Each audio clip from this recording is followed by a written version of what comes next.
2019-20 સુધી Reliance ઇન્ડસ્ટ્રીઝના chairman Mukesh અંબાણીને દર વર્ષે 15 કરોડ રૂપિયાનો પગાર મળતો હતો.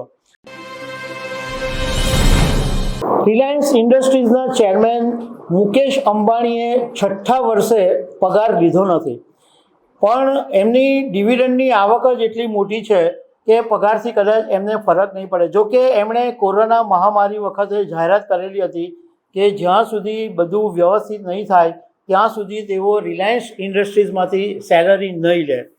તો આના વિશે હું તમારી સાથે વાત કરીશ.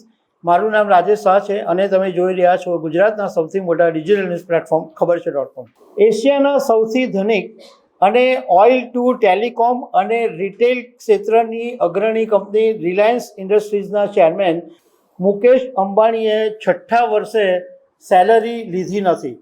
એમનું જ્યારે 2020માં એમણે જાહેરાત કરી કે કોરોના મહામારીને કારણે હું સેલરી નથી લેવાનો અને જ્યાં સુધી બધું થાળી નહીં પડે ત્યાં સુધી હું સેલરી નહીં લઈશ. 2019-20 સુધી રિલાયન્સ ઇન્ડસ્ટ્રીઝના ચેરમેન મુકેશ અંબાણીને દર વર્ષે 15 કરોડ રૂપિયાનો પગાર મળતો હતો. હવે હમણાં તાજેતરની અંદર રિલાયન્સ ઇન્ડસ્ટ્રીઝની ચોથી ત્રિમાસિક ગાળાની બેઠક મળી.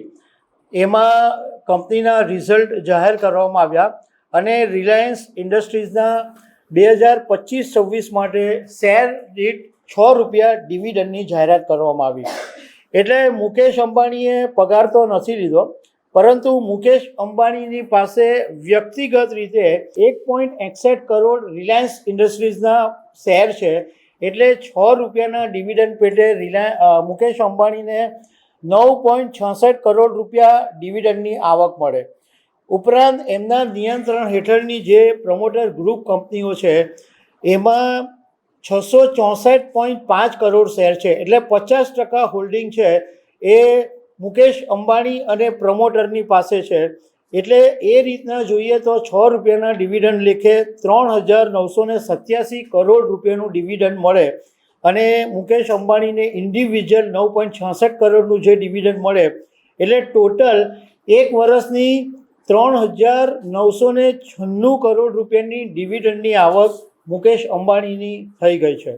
મુકેશ અંબાણી અત્યારે દુનિયાના 22મા નંબરના સૌથી ધનિક વ્યક્તિ છે. હવે એમના જે પિતરાઈ ભાઈ છે એમને 25 કરોડ રૂપિયાનો પગાર આપવામાં આવે છે. અનંત અંબાણીને 2025-26 માટે 12.17 કરોડ રૂપિયાનું પેકેજ આપવામાં આવેલું છે.